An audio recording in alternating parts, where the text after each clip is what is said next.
Hi friends, আমি রেশমি। আরও একটি নতুন ব্লগে আপনাদের সকলকে স্বাগত জানাই। আশা করি আপনারা সবাই খুব ভালো আছেন ও সুস্থ আছেন, আর আমরাও খুব ভালো আছি। আজকের ব্লগটা হলো 2023 সালের 26শে এপ্রিলের। আমরা গেছিলাম নৈনিতালে আমাদের সেকেন্ড ওয়েডিং অ্যানিভার্সারি সেলিব্রেট করতে। তখন ব্লগ করব বলে ভাবিনি, কিন্তু কয়েকটা ভিডিও ক্লিপ নিয়ে রেখেছিলাম, সেটাই ভাবলাম আপনাদের সাথে শেয়ার করি। নৈনিতাল যাওয়ার জন্য আমরা বাড়ি থেকে রওনা দিয়েছিলাম ভোর 5টায়। মাঝে রাস্তায় একবার দাঁড়িয়েছিলাম ব্রেকফাস্ট করার জন্য, আর তারপর নৈনিতালে পৌঁছে গেছিলাম দুপুর 1টায়। রুমে ঢুকেই তো আমি সারপ্রাইজড হয়ে গেছিলাম এত সুন্দর করে সাজানো দেখে। বুক্কা আগে থেকে হোটেলে ফোন করে বলে দিয়েছিল রুম সাজিয়ে রাখতে আর কেকও এনে রাখতে। সেদিন হোটেলে পৌঁছে কেক কেটে খাওয়া দাওয়া করে আমরা ঘুমিয়ে পড়েছিলাম। সেদিন বিকেলে আর কোথাও যাইনি, হোটেলে গেছিলাম। এটা হলো নৈনিতালে আমাদের দ্বিতীয় দিন। বুক্কা হোটেলটা এত ভালো জায়গায় নিয়েছিল যে হোটেল থেকে আমরা সব জায়গায় হেঁটেই চলে যেতাম। সকালে যেহেতু ব্রেকফাস্ট করিনি, ভাবলাম বেরিয়ে আগে লাঞ্চটা করে নিই। লাঞ্চ করেছিলাম এই রোড সাইড রেস্টুরেন্টটাতে। আমরা রেস্টুরেন্টে ঢুকে যে জায়গাটাতে বসেছিলাম সেখানের ভিউটা আপনাদের সাথে এখন শেয়ার করছি। এই লেক ভিউ রেস্টুরেন্টটাতে বসে খেতে দুর্দান্ত লাগছিল। আমরা নিয়েছিলাম চিকেন থালি। খাবারটাও অসাধারণ ছিল খেতে। সেটারও ভিডিও করেছিলাম, কিন্তু এখন আর খুঁজে পাচ্ছি না, মনে হয় ডিলিট হয়ে গেছে। প্রায় 2 বছর হতে চললো তো। আর এপ্রিল মাসে নৈনিতালের ওয়েদারটাও থাকে খুব ভালো। আমরা যে হেঁটে ঘুরেছিলাম খুব ভালো লাগছিল আমাদের, একটুও অসুবিধে হয়নি। খেয়ে আমরা চলে গেছিলাম নৈনি লেকে বোটিং করতে। পুরো নৈনি লেকটা ঘুরতে আমাদের 20-25 মিনিটের মতো সময় লেগেছিল।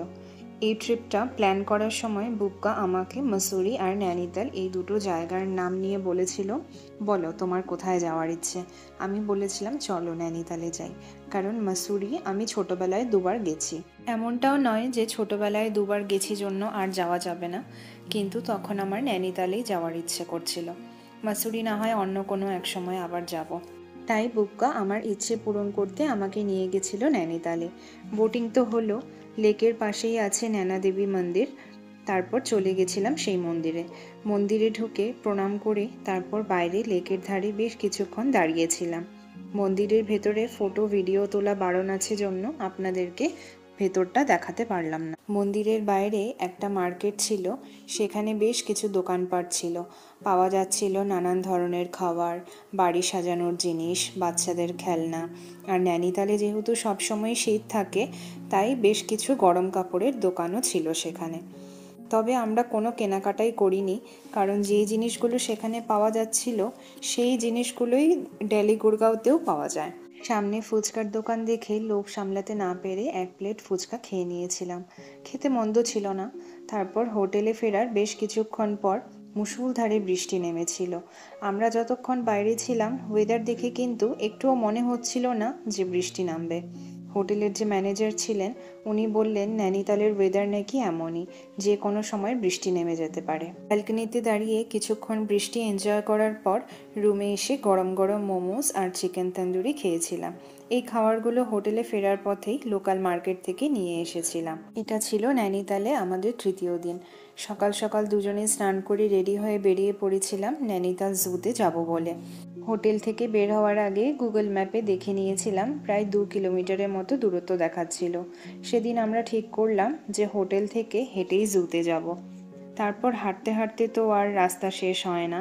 প্লেন রাস্তায় হাঁটা আর পাহাড়ে হাঁটার মধ্যে যে কতটা ডিফারেন্স আছে ওটা আমি সেদিন খুব ভালো করেই বুঝতে পেরেছিলাম। কতটা পাহাড় চড়ে আমরা জু অবধি পৌঁছেছিলাম সেটা তো আপনারা দেখতেই পাচ্ছেন। তারপর জুতে পৌঁছে দেখছি যে পুরো পাহাড়টা জুড়ে জুটা বানিয়েছে। পাহাড় চড়ে যত ওপরে যাব তত অ্যানিমেলস দেখা যাবে। কিন্তু একটা জিনিস খুব ভালো ছিল জুতে, কিছু দূর গেলেই বসার জন্য চেয়ার দেওয়া ছিল। প্রায় সবাই পাহাড় চড়ে যখন হাঁপিয়ে যাচ্ছিল সেই চেয়ারে বসে একটু রেস্ট নিয়ে তারপর আবার ওপরে উঠছিল।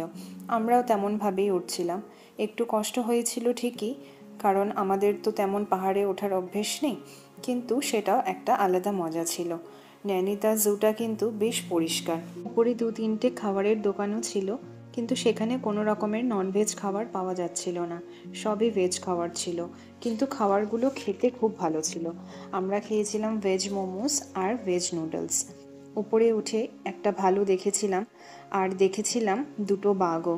বাঘ দুটো ছিল একটা বড় খাঁচার ভেতরে। বাঘ দুটো যখন জল খাওয়ার জন্য একদম সামনে চলে এসেছিল, তখন একটা ভিডিও বানিয়েছিলাম, কিন্তু সেটাও এখন আর আমার কাছে নেই। সেদিন আমাদের শুধু নৈনিতাল জু ঘুরতেই সকাল থেকে বিকেল হয়ে গেছিল।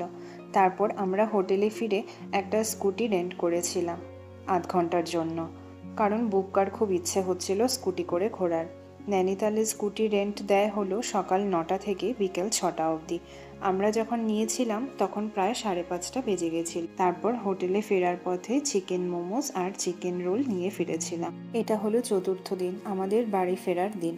সেদিন অনেক সকালেই আমাদের ঘুম ভেঙে যাওয়ায় আমরা স্নান করে বেরিয়ে পড়েছিলাম। পাহাড় থেকে নামার আগে ভেজ ম্যাগি আর ভেজ মোমোস খেয়ে নিচে নেমেছিলাম। তাড়াতাড়ি বের হওয়ার কারণ ছিল জ্যামে যেন না ফেঁসে যাই, আর সন্ধে হওয়ার আগেই যেন বাড়ি পৌঁছে যেতে পারি, না হলে বাড়িতে সবার খুব চিন্তা হয়। গুরগাঁওয়ের প্রায় কাছে আসতে আমাদের দুপুর হয়ে গেছিল, আর আমাদের খুব খিদেও পেয়ে গেছিল। কেএফসি এর একটা আউটলেট দেখে ভেবেছিলাম এখানেই খেয়ে নেওয়া যাক। অনেকদিন কেএফসিও খাওয়া হয়নি। খেয়ে তারপর কিছুক্ষণের মধ্যেই আমরা বাড়ি পৌঁছে গেছিলাম। ঠিক আছে, আজকের ব্লগটা তাহলে এখানেই শেষ করছি। সবাই ভালো থাকবেন ও সুস্থ থাকবেন। দেখা হবে আবার পরের একটি ব্লগে। আজ তাহলে আসি।